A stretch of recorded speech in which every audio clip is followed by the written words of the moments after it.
Jesus takes 4 of his disciples with him, or 3 of his disciples with him, up on what we now call the Mount of Transfiguration, because there he was transfigured, he became white as snow, the light from heaven shone upon him, and Elijah and Moses, 2 men who had long been dead, appeared.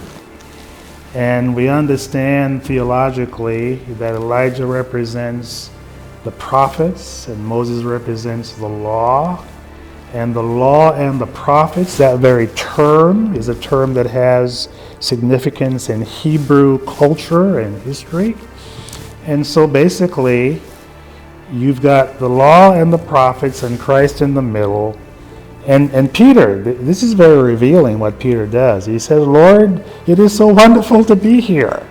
Let's build 3 tabernacles, one for you, one for Moses, one for Elijah. And he's interrupted by the voice from heaven that says, this is my beloved Son, the one in the middle.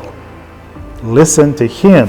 And of course, by the time that is said, Elijah is gone and Moses is gone and Jesus Christ is standing alone, and the voice says, listen to him. It is a beautiful lesson. It is a reminder that Jesus is greater than the law. He's greater than the prophets. Jesus Christ stands supreme. He is God's Son. He is the Son of God. He is the Messiah. He is the King. And nothing compares to him. You don't build 3 tabernacles for these 3 on the same plane, because Jesus Christ stands above them all. And this is pivotal. This is a very pivotal moment, because it shows us the glorified Christ in anticipation of the glory that he is going to assume at the very end after he's raised from the dead, but also the glory that you and I get to enjoy as the song says, when we walk with the Lord in the light of his word, what a glory he sheds on our way. He wants to restore the glory to us. And this is why this is such a very pivotal, a defining moment in the ministry of Jesus. And it is also very, very important to see what happens when they go down from the mountain.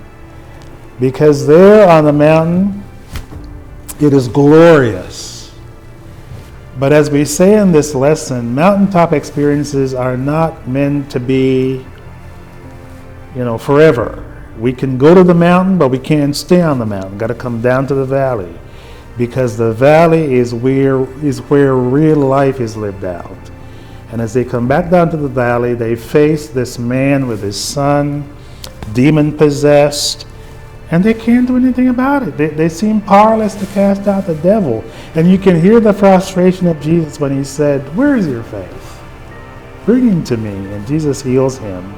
And so this is a pivotal moment here, defining moments, transfiguration, dealing with, the stuff of life, dealing with the fact that we are not where we're supposed to be in terms of our spiritual power.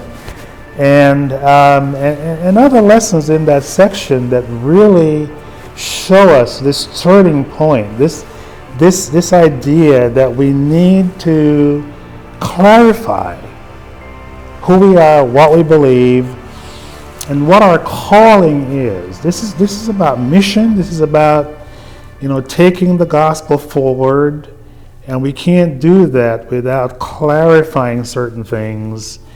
And these defining moments help us achieve that kind of clarity.